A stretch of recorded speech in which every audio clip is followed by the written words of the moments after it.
nodding along. Today's episode is about men authors versus women authors, and that title itself is very. There's a lot to it, and it really ties to being embracing of your own identity. And if your identity doesn't fall within those categories, this isn't a discussion about that. In fact, you can tell me about that in the comments if you're offended by my title. Tell me about it in the comments because it's not about that.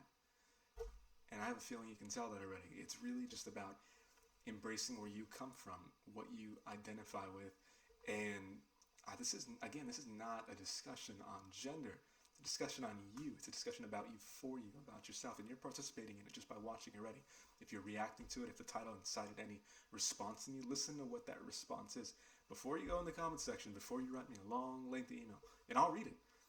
But hear what you're saying and have that discussion with yourself before anything.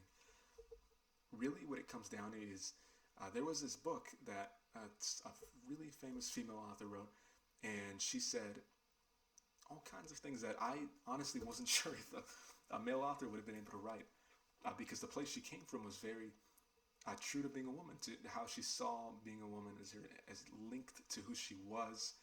And I asked a few people, I said, do you think a male author could have wrote that? And there was just like a silence, and there was like a lot of people thinking about it. And I asked it, but I was thinking about it too. And what it really came down to was, no, a male author could not have written what she wrote. And I don't mean in the strict dichotomy, the strict one or the other, better writer, worse writer, because of whether they're a man or a woman or whatever they identify with. It has nothing to do with that. And it just has everything to do with embracing how they saw themselves and letting that speak for them, letting that speak for itself. It's not yelling on the pages, I am a woman because of that. This is what I think about this because I'm a woman. No, let that convey itself naturally. Let it convey through the way you see the world. And then you just have to say it once. You can just say it in your name, in your bio, in your photo, however you want to convey it. You don't have to scream it out. In fact, one of the loudest things you can do is speak quietly.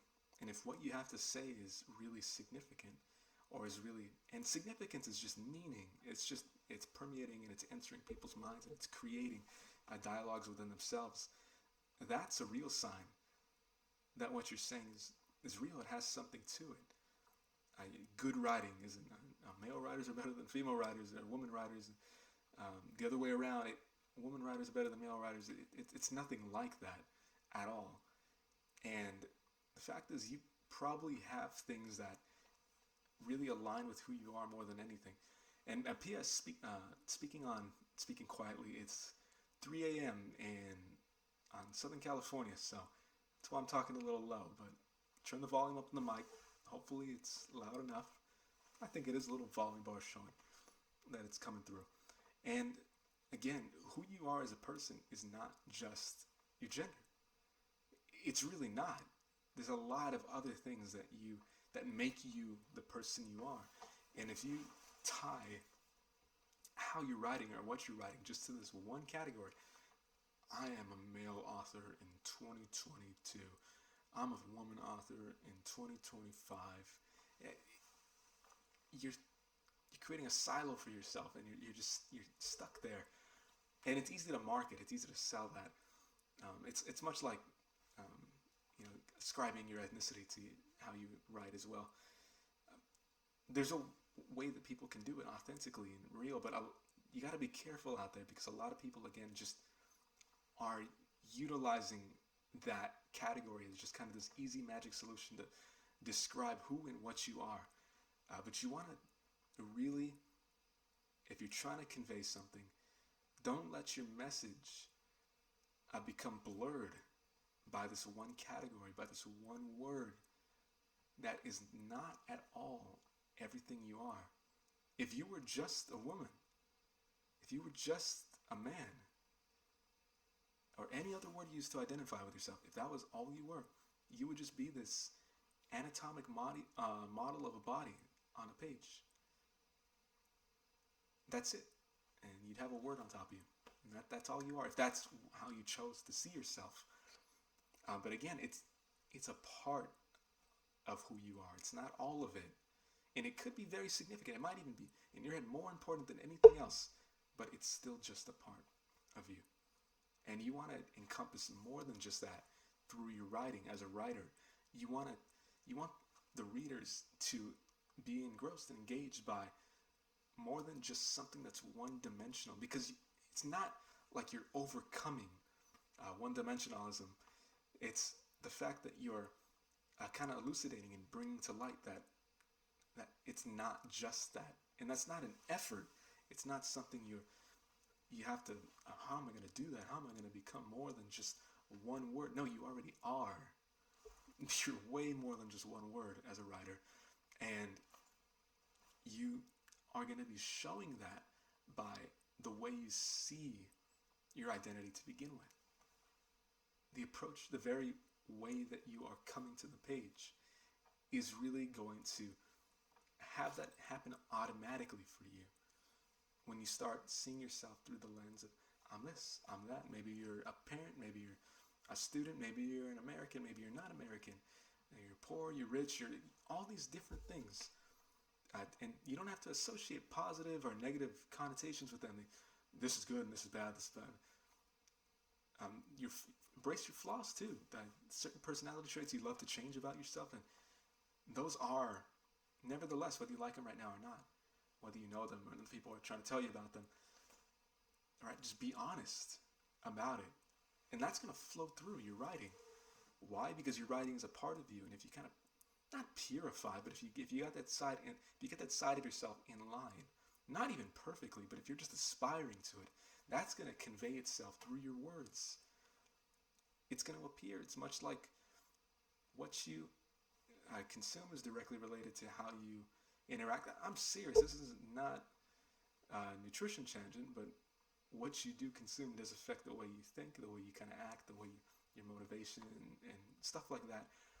Much like the way you feed your mind, your own sense of self. That's the way that you're going to communicate yourself directly and indirectly.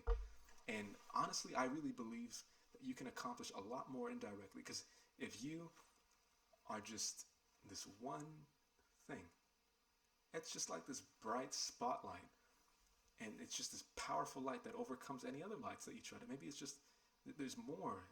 It's this loud sound. It's like you're screaming, but you have other voices, and you're trying to layer them also, but none of them are coming through. It's like you don't allow any of those other ones to enter into the conversation. And there's a larger conversation around you, around who you are, around what you have been, around what you will be, and who you are right now, your transformation as a person through your life, through your experiences. It's nothing to do with just gender. So, male writers, female writers, any other identification of gender, it's very tempting to just jump on board and say, this is who I am, this is all I am, this is what I am as a writer.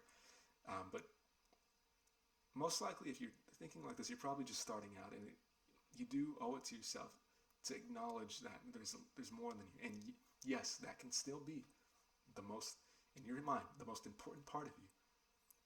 But see yourself. Give yourself more credit, and writing will show it to you. Even if it's something you don't think is very deep or profound about yourself, embrace it and acknowledge it as a part of your personality, as a part of who you are and how you convey yourself. And through writing, you're actually going to learn even more about that. It's going to teach you about you as you're writing, and you're going to flesh out those concepts, those ideas about yourself. You're going to grow and develop even further as a human being. And when you do that, your writing is also going to reflect in that way. And you're going to be able to reach an even wider audience.